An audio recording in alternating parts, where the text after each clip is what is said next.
खबर संयुक्त राष्ट्र यानी कि यूएन की समुद्री एजेंसी इंटरनेशनल मैरीटाइम ऑर्गेनाइजेशन ने बड़ा फैसला लिया है, जहां जहाजों के एस्कॉर्ट को रोक दिया गया है, यानी कि जहाजों का निकासी अभियान रोक दिया गया है। स्ट्रेट ऑफ हॉर्मुज में जहाज पर हमला हुआ था, जिसके बाद ये बड़ा एक्शन देखने को मिला है, ये बड़ी कार्रवाई देखने को मिली है। ऐसे में वही सवाल जो हमेशा उठते आए हैं फिर से उठे हैं। क्या स्ट्रेट ऑफ हॉर्मुज की खाड़ी एक बार फिर युद्ध के मुहाने पर पहुंच गई है? क्या एक जहाज पर हुए हमले ने पूरी दुनिया की तेल सप्लाई को खतरे में डाल दिया है? और आखिर ऐसा क्या हुआ कि संयुक्त राष्ट्र यानी कि यूएन की एजेंसी को अपना पूरा जहाज निकासी अभियान रोकना पड़ गया? चलिए इन्हीं सवालों के जवाब जानते हैं। दरअसल मिडिल ईस्ट में से एक ऐसी खबर फिर से सामने आई है जो हमने आपको बताई, जिसने पूरी दुनिया की चिंता को दोबारा से बढ़ा दिया है। जैसा हमने आपको बताया कि स्ट्रेट ऑफ हॉर्मुज में एक मालवाहक जहाज पर हमला हुआ, अटैक हुआ, और इसके तुरंत बाद संयुक्त राष्ट्र की समुद्री एजेंसी यानी कि इंटरनेशनल मैरीटाइम ऑर्गेनाइजेशन IMO ने फंसे हुए जहाजों और नाविकों को निकालने का अपना अभियान फिलहाल रोक दिया है।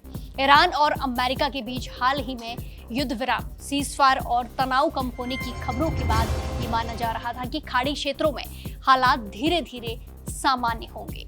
जहाजों की आवाजाही भी बढ़ने लगी थी और अंतर्राष्ट्रीय एजेंसियां फंसे हुए जहाजों को सुरक्षित निकालने की तैयारी कर रही थी। लेकिन इसी बीच एक ऐसी घटना हुई जिसने पूरे माहौल को फिर से बदल दिया है। ब्रिटिश समुद्री सुरक्षा agency UK maritime trade operation यानी कि UKMTO के मुताबिक सिंगापुर के झंडे वाला मालवाहक जहाज एवर लवली ओमान के समुद्री इलाके के पास से गुजर रहा था, तभी उस पर एक प्रोजेक्टाइल यानी कि विस्फोटक वस्तु चीज से हमला हो गया। हालांकि शुरुआती जानकारी के मुताबिक जहाज डूबा नहीं, लेकिन इस घटना ने समुद्री सुरक्षा को लेकर बड़े बड़े सवाल फिर से खड़े कर दिए हैं। इस हमले के तुरंत बाद संयुक्त राष्ट्र की समुद्री एजेंसी IMO ने बड़ा फैसला लेते हुए अपने निकासी अभियान को अस्थायी तौर पर रोक दिया। ध्यान देने वाली बात यह है कि IMO का यह अभियान उन सैकड़ों जहाजों और इसी के साथ साथ हजारों नाविकों को सुरक्षित बाहर निकालने के लिए शुरू किया गया था, जो पिछले कई महीनों से खाड़ी क्षेत्र में फंसे हुए हैं, तनाव को लेकर, युद्ध को लेकर फंसे हुए थे। IMO के महासचिव आर्सेनियो ने कहा कि फिलहाल अभियान रोकने का फैसला इसीलिए लिया गया है ताकि दोबारा ये सुनिश्चित किया जा सके कि जिन जहाजों को निकाला जाना है उनके लिए सुरक्षा की पर्याप्त गारंटी मौजूद है या फिर नहीं। हालांकि IMO ने यह भी साफ किया है कि जो जहाज पर हमला हुआ है वो उनके निकासी अभियान का हिस्सा नहीं था, लेकिन सुरक्षा हालात बदलने के कारण पूरे ऑपरेशन की समीक्षा जरूरी हो गई है। वहीं आपको बता दें कि इस पूरी घटना से पहले ही ईरान ने एक सख्त चेतावनी जारी की थी। ईरान के पर्शियन गल्फ स्टेट अथॉरिटी ने कहा था कि जहाज केवल उन्हीं समुद्री रास्तों का इस्तेमाल करे जिन्हें तेहरान ने मंजूरी दी है। अगर कोई जहाज तय रूट छोड़कर दूसरे रास्ते से जाएगा तो उसकी सुरक्षा की जिम्मेदारी ईरान नहीं लेने वाला है।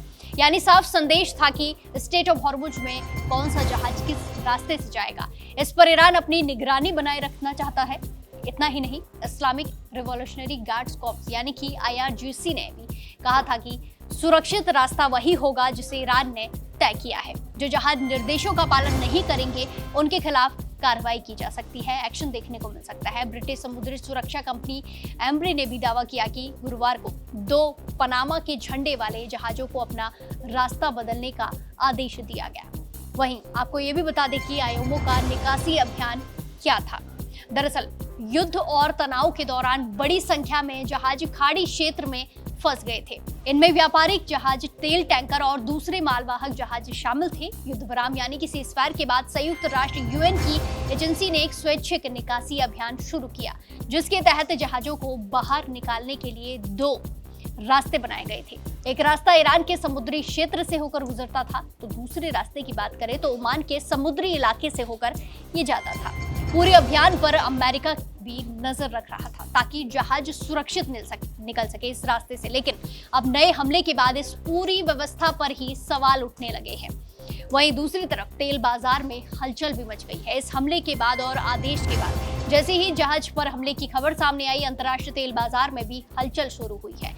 कच्चे तेल की कीमतों में करीब 2% तक उछाल देखने को मिला है। ऐसा इसीलिए है क्योंकि दुनिया के लिए स्ट्रेट ऑफ हॉर्मुज बेहद अहम समुद्री रास्ता है। दुनिया में इस्तेमाल होने वाले तेल और प्राकृतिक गैस का बड़ा हिस्सा इसी जलमार्ग से होकर गुजरता है। संघर्ष से पहले वैश्विक तेल सप्लाई का लगभग पूरा पांचवा हिस्सा इसी रास्ते से दुनिया के अलग अलग देशों तक पहुंचता था।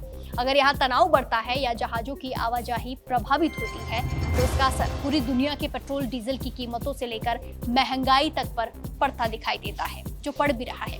वहीं बात करें कि युद्ध विराम के बाद हालात कैसे बदल रहे थे, तो हाल ही में ईरान और अमेरिका के बीच तनाव कम होने के बाद जहाजों की आवाजाही फिर बढ़ने लगी थी।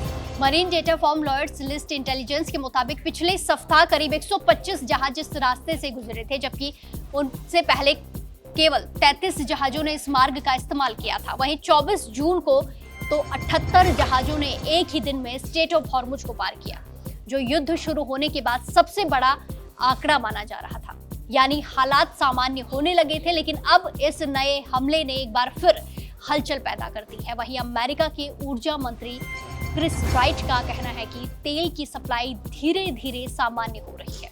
उन्होंने दावा किया है कि पिछले 24 घंटे में करीब 2 करोड़ बैरल तेल स्ट्रेट ऑफ हॉर्मुज से गुजरा है। लेकिन अब सवाल है, अगर ऐसे हमले दोबारा होते हैं तो क्या ये सामान्य स्थिति लंबे समय तक बनी रह पाएगी? ये खबर सिर्फ एक जहाज पर हुए हमले की नहीं है। असल चिंता उस समुद्री रास्ते की है जिससे पूरी दुनिया की अर्थव्यवस्था जुड़ी हुई है। अगर स्ट्रेट ऑफ हॉर्मुज में तनाव लगातार बढ़ता है तो सबसे पहले असर तेल की कीमतों पर दिखाई देता है। काफी ज्यादा देश इससे प्रभावित होते हैं। उसके बाद परिवहन महंगा होता है, कई देशों में महंगाई भी बढ़ जाती है और वैश्विक सप्लाई चेन भी पूरी तरह प्रभावित होती है। तो दूसरी तरफ ईरान इस पर क्या कुछ कहता है? ईरान का कहना है कि जहाज केवल उसके तय रास्तों से ही गुजरे हैं, कई देशों के लिए नई कूटनीतिक चुनौती बन सकते हैं।